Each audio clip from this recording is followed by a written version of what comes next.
Brave sound. This is brave sound. Brave sound. Brave sound. Drop it. Call me on your bound. I want brave sound.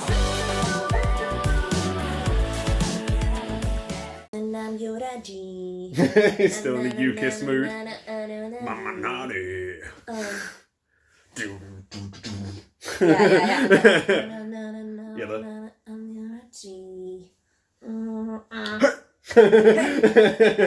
And then the I think we could do a great comedic version of this song. We do a I cover have of a Mama feeling. Honey. I have a feeling that we would be really good at like the how to dance badly to K-pop song. You know, this is a overdo the swing, so you're like Mama honey, flying back and forth. Or just don't forget our signature movement. The neck thing. I think this is our signature move. Hi everybody, by the way. Hello. This is Ben. And this is Ildi. And we are doing something that's, you know, a series that basically was created by Ben and led by Ben. So take it away. What are we watching? We're watching the third song of the origins of Brave Sound. Yes. So we're actually going back in time from the last one. Okay. We're going back 1 year because we were listening to a song that is another song that you know it, you just don't know who sings it. That's good. I love those because this is like another level of discovery for me. Honestly. Yeah. So I think this is another one that shows up on Variety very often, but it's Sondam B, who is like or I don't know if she still is, but she was a soloist under Pledis Entertainment, and she's collaborating with Eric from Shinhwa, our beloved Shinhwa. Our super series, by the way, is really, really, you know, I would like to say it was good, but I think it was, you know, it was well received, so I can suggest it wholeheartedly because, you know, the comments were amazing. The comments are very warm. Thank you very much, Shinhwa Changjo. Yeah, so we had so much fun, so it seems that people also had fun watching us and like, you know, gush over like Venus and that kind of thing. But anyway, so Eric is here to, you know, to take you from whatever to the sunrise. To drive you meet your son. anything can happen. So I think this song is going to be interesting from multiple perspectives in terms of like, you know, collaboration. I do have to say one thing before this. Sondam B, what a charming name. I really love the name already, and I'm pretty sure I've seen her around, but you will have done, yeah. It's like, what a beautiful name that is. It just sounds lovely. Sondam B. Anyway, let's see. Are we gonna go crazy? 1, 2, 3. You can fair warning. This is pretty much the song that made Brave Sound a popular producer. Okay. No. Yeah.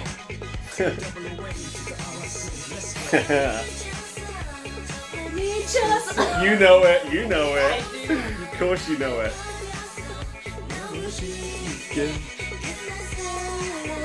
The Mistress song. Symbol. You know it's an early Brave Sound song.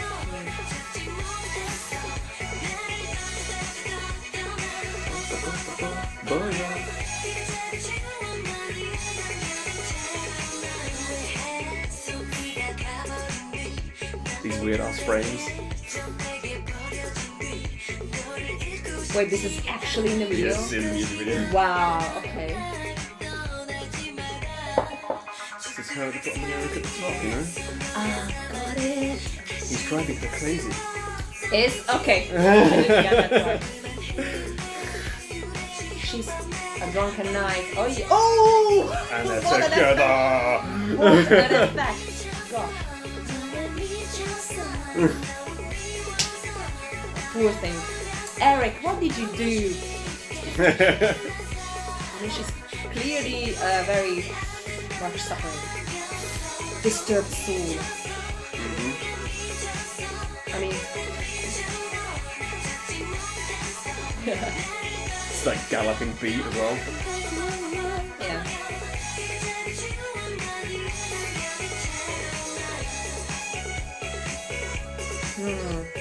So it's dance break.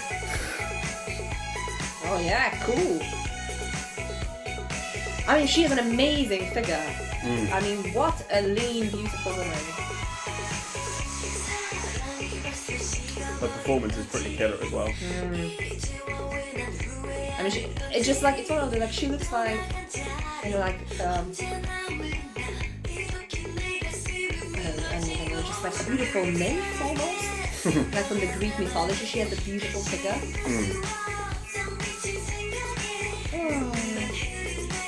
Oh, I remember this kind of set from like this era. It's in when you have like your own name. Yeah, this. It's so good.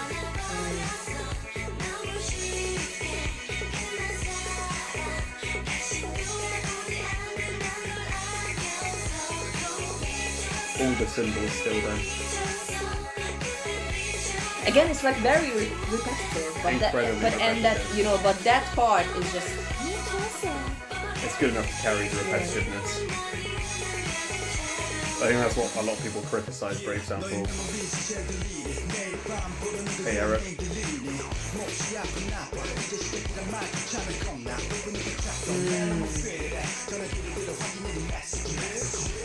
Was it massive massage or?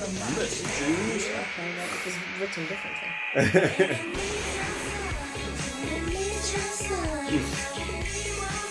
I mean, this is one of those songs that the hook just almost like stays in your head and should be banned because it's so catchy. It's one of those like banned it in Korea. Well, it slams it into your head enough with like however many repetitions there are.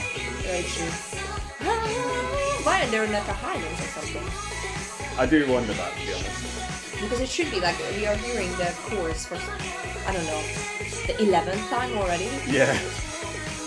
And there's just like no, like and then we no end. change or anything like that. Okay, this is interesting. I'm gonna say that this song is not gonna be my like absolute favorite because it's like there's not enough change in it. But I do have to say the Micho song. Like, I mean, it drives you crazy because you will just repeat it over and over again. So I have a couple of thoughts, but you start with your take on this song. Okay, so I feel like this shows what's good and what's bad about Brave Sound, which is that like he knows how to make a really really catchy hook, which is what you get with Me Chosa the whole way through, and obviously we've got his trademark percussion from back then. Just keep slamming that cymbal key as hard as you can. That is.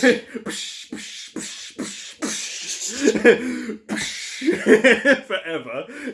I mean, we apologize. I know this will sound very bad when you're listening. But I'm a self-confessed fanboy of this guy, so I mean, any small criticism is not going to break through all of the love I have. It's more like when people watch this video, like there's going to be a. You're just imitating the sound. So yeah, so it's like if he just pushes that button. He just keeps slamming those cymbals all the time. But yeah, like the kind of galloping like. What would you call that? Synthetic toms that he had in the middle of that? Oh yeah, that's... Through the Me Chosa part. Like, he loves to add these little touches that just add to the catchiness. So, like, in After School, it was all of the heys and yes all the time to like add to it. That's my style, really. Yeah, but he has these little touches that he loves to put in to make things even more catchy. You don't notice them at first, but if you listen a few times, you hear them. Yeah. Like when she's doing Me Chosa, you got this synth doing do do do do do do the whole time through. Like playing a little melody in the back while she's doing a melody with her vocals.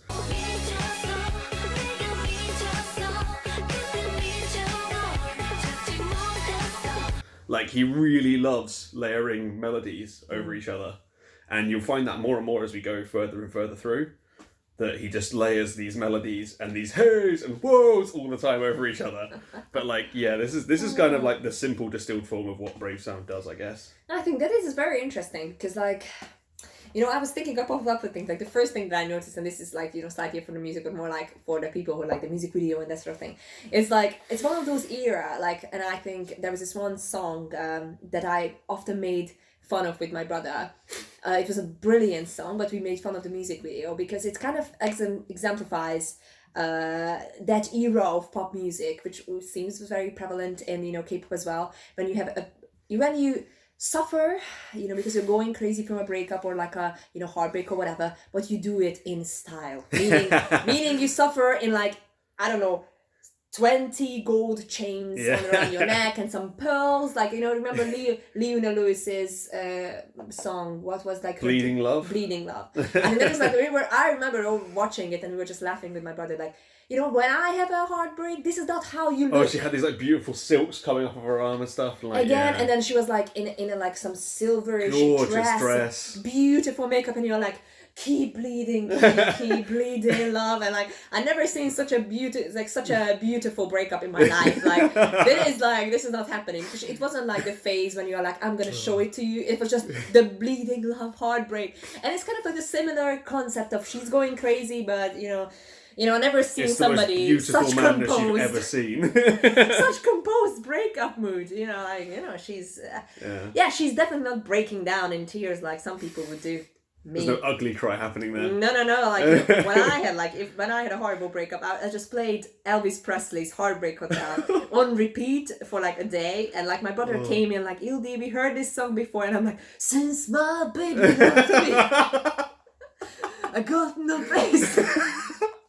True story. So it's like that is a true story. And they were like, the king of rock and roll. Yeah, because they were like, are you coming to lunch? And I'm like, since my but like I never smoked in my life, but I was like just imitating the smoky voice because I was really heartbroken. So it's like what the other thing was again for me, because recently I watched an episode of Immortal Songs with two amazing female soloists, like Korean female soloists, and it's kind of again reminding me of something that newer K-pop fans might not be that familiar with like anymore, the history of soloists. That like Korea had amazing male and female soloists for years and years and years. And again, this is an era that I missed. So I never heard about Son Dam-bi before. And now I'm learning about all those soloists through Immortal Songs. And here's another great example. So I think for me that was an interesting then link into that line. Now I'm putting the picture together, and this is how a female soloist, came out and sounded. It was very successful in this era. So that was very cool for me. And I was also thinking about